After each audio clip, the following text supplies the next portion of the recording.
एक लड़की हमको धोखा देते हैं, फिर भी उसका पास चलने के लिए रेडी रहता है हमेशा 100%। लेकिन जब भी कोई सैलून वाला अगर आपका मन मर्जी से दाढ़ी या चूल या जो भी बाल बोल वगैरह वो नहीं करता है, वो तो हम जिंदगी में दूसरी बार उस जगह में जाएंगे नहीं। ये एक जो है मेरा, ये थोड़ा छोटा छोटा है, तो एक बालतला में एक सैलून में ये काट दिया था हम। मेरा काट दिया था, समझा समझा। तो जिंदगी में हम उसको इतना गाली दिया है, जिंदगी में उसको उतना गाली हम किसी को नहीं दिया है।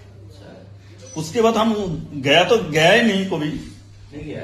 अभी तक नहीं गया। अब तो तुम्हारे पास आ रहे हैं, तो तुम भी सोच लो, अगर तुम ये गलती से कोई काट दिया ना तो ये भी बंद हो जाएगा। मैं सोच रहा हूँ अपना गला काटने।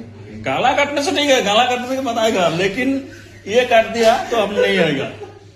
तो इसीलिए हम लोग लड़की लोग धोखा देने के बाद उसका टाइम हर टाइम जाने के लिए रेडी है। लेकिन ये एक बार काट दिया ना, हम आज 6-7 साल हुआ उसके पास गया नहीं अभी तक। अच्छी बात है, यही बात है।